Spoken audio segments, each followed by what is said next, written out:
Bonjour à tous et bienvenue dans cette nouvelle vidéo. Dans la dernière vidéo, nous avions vu ensemble comment compter de 0 à 110. Aujourd'hui, dans cette vidéo, je vais enlever l'abacus et nous allons voir ensemble les complémentaires à 10. Qu'est-ce que les complémentaires à 10? En fait, il y a eu un moment, une période où on empêchait les enfants de compter sur leurs doigts. On estimait en fait que c'était pas évolué que de compter sur ses doigts. Et finalement, c'était complètement faussé comme idée. C'était une idée reçue complètement mauvaise. Parce que par exemple pour le boulier japonais, avant de pouvoir vraiment manipuler le boulier japonais, il faut savoir justement compter sur ses doigts. Nous sommes bien faits, Dieu nous a bien fait, nous avons 10 doigts. Ok ? Ces 10 doigts-là nous permettent d'avoir toujours une base sur laquelle se reposer. Quelque chose qui nous simplifie les calculs.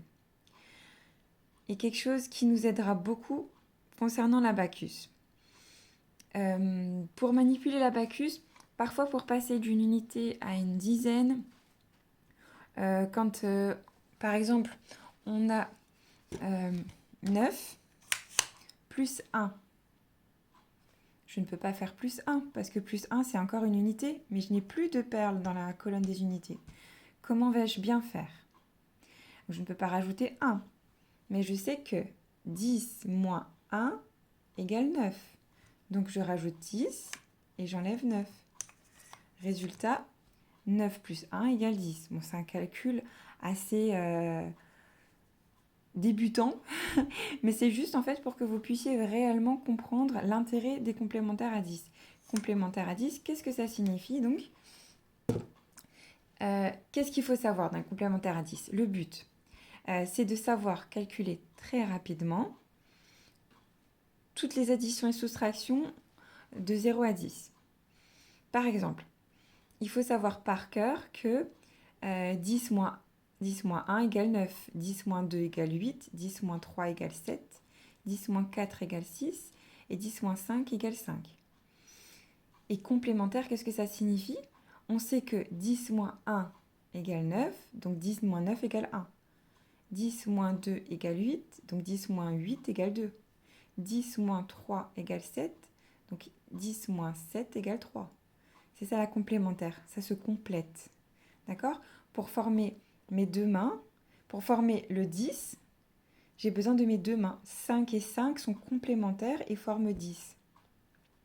Et donc, qu'est-ce qui est encore complémentaire?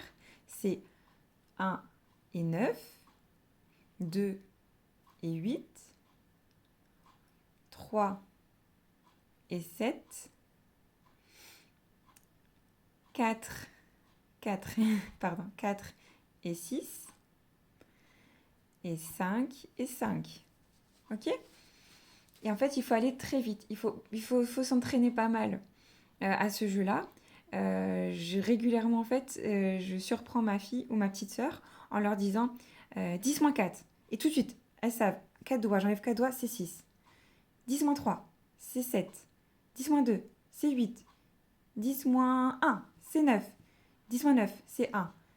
Et en fait, c'est comme ça. C'est assez rapide et ça fait une gymnastique au cerveau et ça permet au cerveau de vraiment de s'imprégner de ces calculs-là et que ça devienne aussi bateau que de dire l'alphabet. Il faut que ce soit tellement facile. Donc c'est ça, les complémentaires de 10. À bien retenir et bien enregistrer pour que nous puissions poursuivre notre apprentissage. Je vous remercie et je vous dis à tout bientôt.